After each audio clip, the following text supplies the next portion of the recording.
BFM Business, la librairie de l'écho. Emmanuel Le Chypre. Bienvenue dans la librairie de l'écho, l'émission de BFM Business qui vous offre chaque semaine le meilleur de la littérature économique. C'est une émission spéciale que nous vous proposons cette semaine, consacrée aux grands défis que doit relever l'économie mondiale. Avec d'abord un invité exceptionnel, Nouriel Roubini, professeur à la Stern School of Business de l'Université de New York. Il est devenu un des économistes les plus célèbres du monde en étant un des premiers à prévoir la grande crise financière de 2008-2009. Il publie un livre événement, Méga menaces chez Buchet-Chastel. Et puis, nous continuerons à explorer ce monde des méga menaces avec François Langlais, essayiste, éditorialiste économique à RTL et TF1. Il publie, lui, Rien ne va, mais chez Plomb, et vous verrez que c'est le mais qui est important parce qu'il part, comme Nouriel Roubini, d'un constat Docteur Doom, entre guillemets, et puis vous allez voir, il se métamorphose en Docteur Boom. On démarre tout de suite avec l'entretien avec Nouriel Roubini. Nous l'avons rencontré il y a quelques jours lors de son bref passage à Paris. Nouriel Roubini, d'abord, votre livre s'appelle Méga menaces. Qu'est-ce qu'une méga menace? Well, mega threats are very severe threats that affect our own economic future. Alors, une méga menace, ce sont des menaces en fait qui sont très graves et qui pèsent à la fois sur notre avenir économique, sur notre épargne, qui vont avoir un impact aussi sur notre travail, mais qui représentent aussi plus largement des risques pour la planète, des risques pour l'humanité. Donc je ne parle pas uniquement des risques économiques, monétaires ou financiers, je parle aussi de risques géopolitiques, celui de voir un nouveau conflit se développer, de risques politiques, celui de voir un retour de bâton contre les démocraties libérale, le risque évidemment du changement climatique, celui des pandémies qu'on a vu récemment, l'intelligence artificielle qui émerge et l'automatisation et le risque que ça fait peser sur notre économie, sur notre travail, le risque de voir une démondialisation et tous ces risques, toutes ces menaces en fait sont liées, donc il faut les comprendre de manière systémique. Moi je parle de méga menaces, mais un terme qui était assez populaire récemment était celui de polycrise, de crise multiple. Donc en fait c'est vraiment cette idée d'une série de menaces multiples qui interagissent. Récemment, je discutais avec la directrice du FMI à propos de mon livre et elle parlait d'une convergence de calamités telle qu'on n'en avait pas vu depuis la Seconde Guerre mondiale. Donc peu importe en fait le nom qu'on lui donne, même le Forum économique mondial dans son rapport récent sur les risques parle aussi de menaces comme ça qui se combinent. La question c'est vraiment de parler de manière systémique d'une convergence des risques. Interconnected threats, but we're facing these mega threats today. Alors, commençons peut-être par ce que vous considérez comme étant la principale menace, c'est l'endettement record accumulé dans l'économie mondiale. Vous dites, on est peut-être devant la plus grave crise d'endettement de tous les temps. It is one of the key threats, is not the only one. I would say that some of these threats are in the short term. C'est une des menaces principales, la menace de l'endettement, ce n'est pas la seule. Il y a certaines des menaces dont je parle qui sont à très court terme, d'autres qui sont plutôt à moyen ou à long terme. Mais aujourd'hui, on assiste à une combinaison entre une augmentation très forte de la dette privée, celle des ménages, celle des travailleurs, celle du secteur financier aussi, et une augmentation de la dette publique qui représente aujourd'hui une part 4 fois plus importante du PIB que dans les années 70. Et en même temps, on est confronté à une hausse de l'inflation. Donc c'est là qu'apparaît la menace de la stagflation, puisque les banques centrales aujourd'hui sont obligées d'augmenter les taux d'intérêt, contrairement à ce qu'elles avaient pu faire lors de la crise mondiale de 2008. Donc là, on arrive à un risque, à une menace de récession qui va faire augmenter aussi les coûts de base, aussi bien pour le secteur public que pour le secteur privé, ce qui signifie une augmentation des risques de banqueroute, entretenant à nouveau la récession et multipliant les risques de défaut de paiement et de non-remboursement de la dette. Donc on entre vraiment dans un cycle vicieux, un cercle vicieux où la récession et la crise financière s'auto-alimentent et s'aggravent. Recession, financial crisis, feeding on each other and making this mother of all debt crises more severe. Est-ce que vous considérez que la situation est comparable en termes de mécanisme à la crise de 2008? Et est-ce que vous considérez qu'on est dans une situation plus grave ou pas qu'en 2008?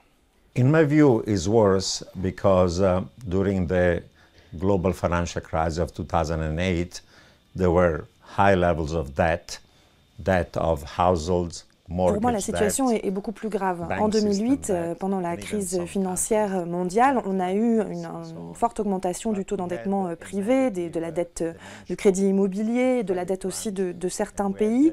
Mais en même temps, on a eu un choc de demande négative. On a eu un choc au niveau du crédit. Donc il y a eu une forme même de déflation pendant un temps. Et donc des politiques d'assouplissement monétaire étaient possibles. Les gouvernements pouvaient œuvrer pour essayer de réduire ce choc.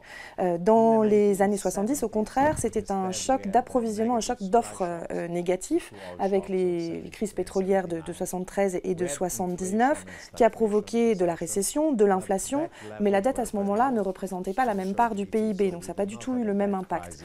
In advanced economies. Today we have the worst of the 1970s because there is a series of negative supply shocks. Aujourd'hui, on a un choc d'offres négatifs avec la problématique du Covid et son impact sur la chaîne d'approvisionnement, avec la guerre en Ukraine qui fait augmenter le prix des matières premières, avec aussi jusqu'à récemment la politique zéro Covid de la Chine. Mais on a tout ça dans un contexte de taux d'endettement qui est infiniment supérieur. Donc on a un risque d'inflation et de stagflation, et non seulement ça, mais aussi même un risque de crise de l'endettement stagflationnaire. C'est-à-dire en gros, on prend le pire de la crise des années 70, le pire de la crise de 2008 et on ajoute à cela en prime une crise géopolitique puisqu'on a des puissances révisionnistes comme la Russie, la Chine et même le Pakistan qui questionnent aujourd'hui l'ordre mondial impulsé jusqu'à présent par les États-Unis et l'Europe. Et donc on se retrouve dans quelque chose qui ressemble aussi aux années 30 et à cette décennie qui précédait la Seconde Guerre mondiale. Donc quelque part on a le pire de ces trois moments de crise, les années 30, les années 70 et 2008. Donc c'est pour ça que la situation est plus grave aujourd'hui. The worst of the post-2008 crisis and the worst of the geopolitics of the 1930s. So it's much worse in my view today. Alors, un point très important dans votre livre, et justement par rapport à la crise sanitaire, par rapport à la guerre en Ukraine même, qui sont des événements imprévus, vous dites « Attention, c'est une erreur de croire que ce sont ces événements qui risquent de déclencher une crise économique. » En fait, ces événements, ce ne sont pas, pour caricaturer, ce ne sont pas le baril de poudre, ce sont des étincelles qui feraient sauter le baril de poudre, qui serait le fonctionnement vraiment interne à notre système économique. Yes, all these risks and crises are interconnected. The way I see it is a 10 by 10 matrix in which each Alors one oui, of these les risques, les crises sont interconnectés. Chaque menace qui se présente va avoir un impact sur l'autre et vice-versa. La crise économique, évidemment, elle augmente les risques représentés par l'instabilité politique, elle augmente les risques de tension, elle augmente aussi le risque représenté par l'état de la planète et les risques environnementaux. Et inversement, l'instabilité politique, les tensions et les risques environnementaux vont, eux, aggraver la situation économique. Donc encore une fois, on parle d'une analyse systémique où toutes ces menaces sont interconnectées. Par exemple, il y a un lien entre les pandémies et le changement climatique. Auparavant, on avait connu que l'épidémie de grippe espagnole, et puis là, depuis quelques décennies, on voit s'enchaîner les pandémies de virus respiratoires, mais aussi il y a eu le sida, il y a eu Zika, il y a eu Ebola, etc. Comment est-ce que ça se fait? Ça se fait parce qu'il y a davantage de perméabilité entre l'habitat qui est détruit des espèces animales et les humains, et qu'il y a une accélération aussi de la transmission des maladies animales aux humains. On a assisté au Covid, mais ce n'est sans doute pas la pire pandémie que nous allons connaître. That's why there's been an acceleration of this pandemic, and COVID-19 is not going to be the last one. It's not going to be even the worst one. As we destroy the climate, we make the risk of pandemics even more severe, for example. Alors, Muriel Roubini, nous sortons d'une ère de prospérité, dites-vous, ce qu'on a appelé la grande modération, qui était finalement une période assez stable, pour entrer dans une période de grande instabilité, dont le régime de croissance normal pourrait bien être la stagflation. Pour aller plus loin, pourquoi est-ce que vous pensez que finalement durablement, nous aurons moins de croissance et plus d'inflation. Yeah, the main reason why I think we're going to end up with inflation and lower growth, stagflation, is that in addition to the short-run negative supply shocks. Alors, la raison principale pour la baisse de la croissance et l'augmentation de l'inflation, la stagflation, c'est évidemment ce choc d'offres négatives à court terme, mais donc avec le Covid, avec la guerre en Ukraine, avec la Chine, etc. Mais je parle aussi, j'identifie dans le livre d'autres chocs à moyen ou à long terme qui vont contribuer à cette baisse de la croissance et à une augmentation des coûts de production. Il y a effectivement la démondialisation avec la relocalisation des industries et de l'économie qui entraîne une augmentation des coûts de production. Il y a le fait que la population vieillisse, les restrictions qu'on impose à l'immigration. Il y a le découplage entre les États-Unis et la Chine et son impact en termes de balkanisation et d'augmentation des conflits commerciaux. Il y a bien sûr l'impact du changement climatique et de la pandémie, mais aussi la guerre, la cyberguerre, les cyberconflits. Il y a la grogne croissante contre les inégalités qui sont devenues telles qu'on va avoir de plus en plus de crises sociales.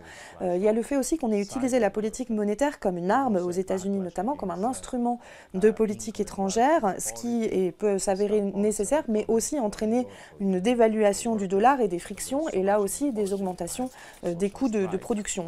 And finally, we're weaponizing the US dollar and other currencies as a tool of foreign policy and national security.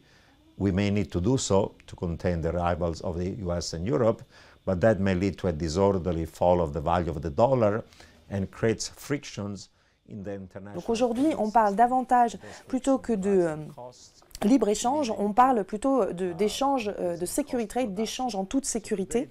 On parle davantage de relocalisation ou de ce qu'on appelle le friendshoring, c'est-à-dire la relocalisation de la production dans un pays ami, que de délocalisation de la production, juste en cas de conflit, juste pour affronter les menaces. Et donc tout ça, ça entraîne une baisse de la croissance et une augmentation des coûts de production. On peut prendre par exemple l'exemple du Royaume-Uni qui est déjà en situation de stagflation avec une inflation à plus de 10%. On annonce au moins 6 trimestres de croissance négative. Évidemment, ils se sont tirés une balle dans le pied eux-mêmes en optant pour le Brexit, puisque ça a eu pour conséquence de faire baisser la croissance, mais aussi d'augmenter les coûts de production avec évidemment le resserrement sur l'immigration et les contraintes sur le commerce. Brexit reduces the potential growth from 2% to 1.5% and increases the cost of production because you're restricting trade, you're restricting migration, and that's stagflationary. Alors, une des menaces que vous évoquez aussi, Nouriel Roubini, c'est l'innovation technologique et notamment l'intelligence artificielle. D'habitude, c'est un peu toujours la technologie qui nous a sauvés, mais vous avez des doutes aujourd'hui et vous dites l'intelligence artificielle, est-ce que ce ne sera pas finalement la première révolution technologique à détruire des emplois et des revenus? Well, artificial intelligence, machine learning, robotic automations are connected to each other. Alors l'intelligence artificielle, l'apprentissage des machines, la robotique, etc., tout ça sont évidemment des innovations qui sont liées. C'est une nouvelle révolution technologique et à chaque fois qu'il y a une révolution technologique, une révolution industrielle, on augmente le gâteau économique, c'est-à-dire la richesse. Mais en même temps, là, on va assister aussi à l'émergence d'un chômage technologique permanent. Au début, ça n'affecte que les emplois des cols bleus, les emplois répétitifs qui peuvent être facilement automatisés. Aujourd'hui, on constate que ces changements, ces innovations vont affecter aussi le travail des cols blancs, des emplois qui sont plutôt du domaine cognitif et qui peuvent être divisés en différentes tâches qui peuvent être également automatisées. Avec l'émergence d'outils comme ChatGPT et d'autres, on voit aujourd'hui que les machines vont être capables d'accomplir de plus en plus de tâches, de plus en plus d'emplois. Donc la perspective, c'est véritablement un chômage technologique massif, radical et surtout permanent. Technological employment. Secondly, these technological innovations increase income and wealth inequality because they are capital intensive, skill bias, and labor saving. So if you own the machines or the capital that owns the machine, you do well. L'autre chose, c'est que l'intelligence artificielle, ces innovations technologiques, etc., elles ont aussi un impact sur les inégalités. Ce sont des innovations qui utilisent énormément de capital, qui utilisent énormément de compétences et qui par contre utilisent très peu de main-d'œuvre. Donc si vous êtes justement doté de capital qui vous permet d'acquérir les machines ou que vous faites partie des 10% de la population qui ont accès aux compétences, à l'éducation, etc., vous pouvez bénéficier de l'effet positif de la hausse de productivité de ces innovations. En revanche, si vous êtes un col bleu et que vous exercez un emploi à peu de valeur ajoutée ou voire même simplement à valeur ajoutée moyenne, là vous pouvez être menacé par ça. You know, we had the first industrial revolution and the first era of globalization between 1870 and 1914. That did not prevent le troisième effet négatif des technologies, c'est que la plupart du temps, l'innovation technologique, elle est initiée par des gouvernements qui cherchent à développer de nouvelles armes plus puissantes, plus radicales et plus létales. Entre 1870 et 1914, on a eu une grande révolution industrielle. Ça n'a pas empêché la Première Guerre mondiale et même c'est la période pendant laquelle des innovations ont permis de construire les armes qui allaient permettre de combattre pendant la Première Guerre mondiale. Dans les années folles, dans les années 20, on a eu aussi des innovations technologiques majeures qui ont été utilisées ensuite pendant la Seconde Guerre mondiale. À la fin de la Seconde Guerre mondiale, heureusement, c'était les États-Unis qui avaient la bombe nucléaire et pas l'Allemagne. Ils ont dû l'utiliser à Hiroshima, à Nagasaki, et c'est seulement après la Seconde Guerre mondiale que l'énergie nucléaire est utilisée justement à des fins de production énergétique. Donc l'innovation, elle commence souvent dans le domaine militaire pour ensuite passer dans le civil.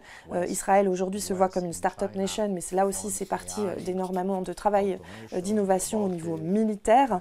Et aujourd'hui, la rivalité qu'on peut voir entre l'Occident et l'Orient, entre les États-Unis et la Chine, autour de la maîtrise de toutes ces technologies, le big data, la 5G, etc.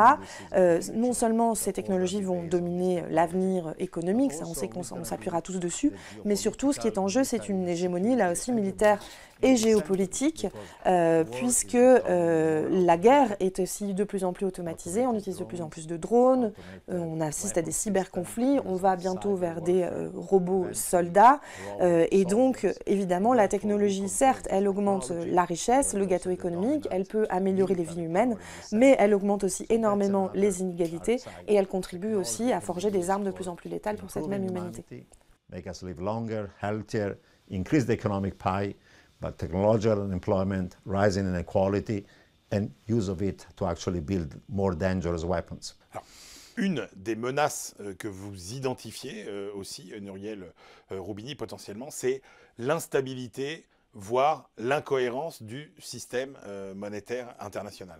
Yes, this financial and monetary instability takes many manifestations.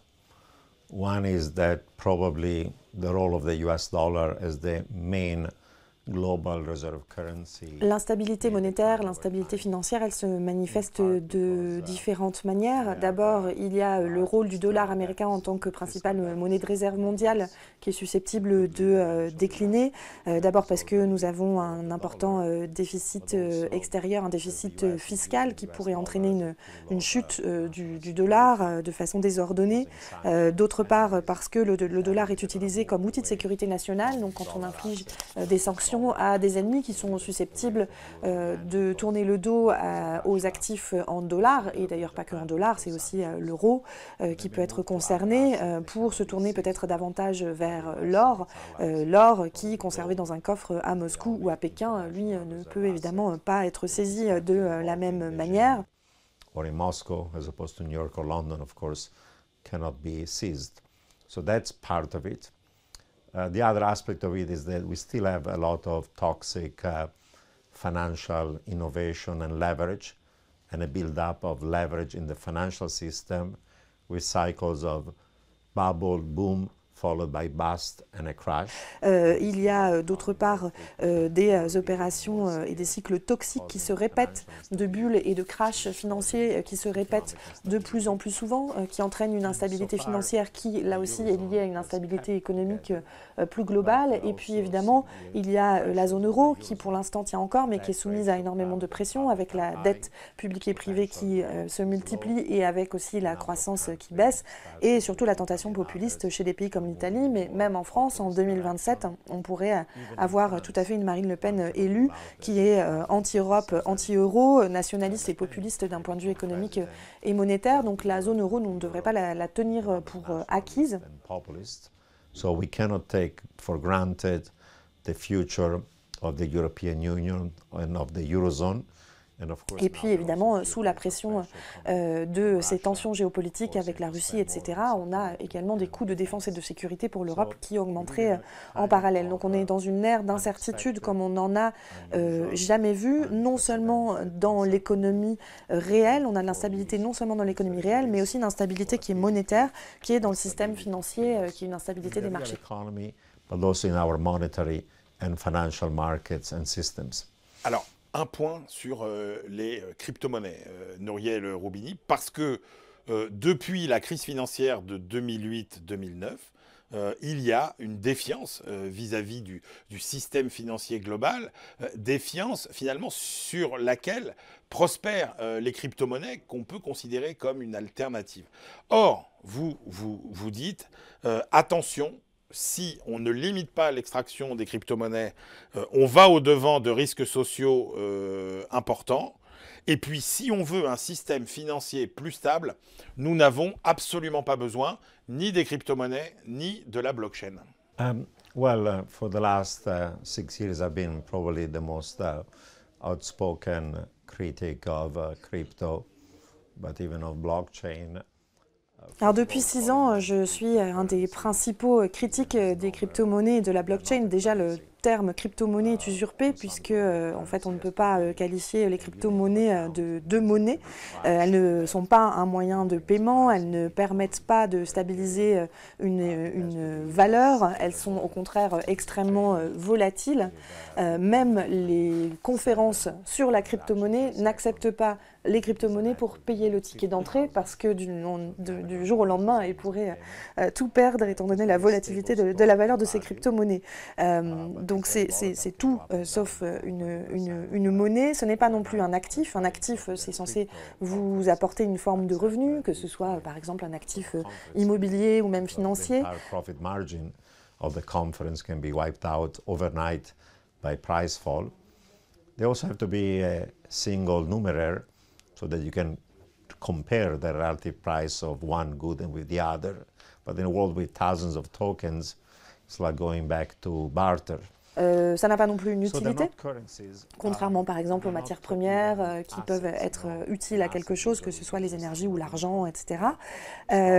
Donc elles n'apportent pas de revenus, elles ne sont pas utiles, elles ne sont pas stables non plus. Donc ce ne sont pas des monnaies, ce sont en réalité des arnaques criminelles. 80% d'ailleurs des crypto-monnaies ont fait perdre des milliers de dollars à ceux qui ont investi dessus. Les scandales qu'on peut voir exploser en fait ne sont pas l'exception, hein, ce sont vraiment la norme, c'est-à-dire que l'extorsion, le terrorisme, l'arnaque sont la nature même en fait de ces systèmes de crypto-monnaies, sans parler du désastre environnemental qu'elles entraînent. More than 80% from the peak. Other ones have lost 80 to 90%. Thousands of them were a criminal scam to begin with. And this scandal of FTX and his former CEO, et 99% des acheteurs de crypto-monnaies, des investisseurs, y ont laissé jusqu'à leur chemise, hein, puisque 99% des gens qui ont investi dans les bitcoins ont investi dans le bitcoin quand il était à 34 000, voire 40 000, voire même 70 000 $, alors qu'aujourd'hui il est en dessous de 20 000. So people should stay away from crypto. Those who invested to it lost their shirt, because 99% of people who bought crypto did not buy Bitcoin when it was 100 or 1,000. They bought it when it was 30, 40, 50, 60, 69, and now is well below 20. Alors, au-dessus de toutes ces menaces, Nouriel Roubini, il y a peut-être celle qui est à la fois la plus prévisible, mais qui est aussi peut-être le plus grand défi que nous allons devoir relever, c'est le dérèglement climatique. Yes, over time, climate change can literally destroy the planet. Oui, avec le temps, le changement climatique, le réchauffement de la planète peut réellement détruire cette planète, sauf que malheureusement, on en parle beaucoup, mais on ne fait pas grand-chose. Il y a énormément de greenwashing, voire de green wishing, c'est-à-dire des vœux pieux. On parle beaucoup de responsabilité environnementale des entreprises. Tout ça, c'est du blabla, mais il n'y a pas beaucoup d'actes, alors qu'on se dirige lentement, mais sûrement, vers la catastrophe. Aux États-Unis, par exemple, la moitié des républicains ne croient pas au réchauffement climatique causé par les activités humaines. Donc dès que les républicains sont au pouvoir, rien ne se fait. Il y a aussi un conflit entre générations, entre les plus âgés et les plus jeunes. Les plus âgés qui ne seront bientôt plus là, mais qui doivent faire face à des coûts élevés à court terme pour le bien commun, et les plus jeunes qui, eux, seront là pour subir le changement climatique. Donc les plus âgés ayant tendance à botter en touche parce que ces coûts justement sont élevés à court terme. Globally, there is a free rider problem. If a country does all the effort to reach net zero and it's costly, no one else does, they suffer from still emission. Au niveau mondial, il y a un problème de passagers clandestins, très clairement, parce que même si un pays arrive aux émissions, au zéro net émissions carbone, ce sera très compliqué de faire en sorte que tous les pays y arrivent, et donc ce pays continuera à subir les conséquences quand bien même il a fait l'effort. Il y a clairement un conflit entre les pays riches et les pays pauvres, des pays comme l'Inde, comme la Chine, répondant aux pays occidentaux comme les États-Unis ou comme l'Europe, que le stock d'émissions historiques, c'est eux qui l'ont créé. Ce sont les premiers pays de la révolution industrielle, et même si aujourd'hui les nouvelles émissions viennent davantage de l'Inde et de la Chine, ils arguent qu'ils peuvent continuer à le faire pendant une vingtaine d'années, le temps de devenir à leur tour des pays riches, et que si on veut qu'ils s'engagent dès maintenant à réduire leurs émissions, il faudrait transférer des milliards de dollars pour compenser ces pertes, ce qu'évidemment n'est pas prêt à faire.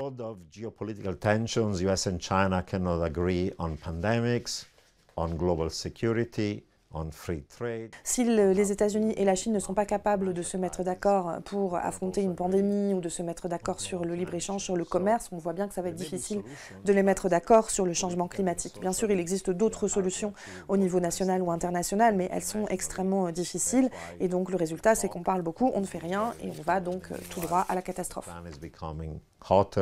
More flooding, more damage, and eventually a risk of a total disaster.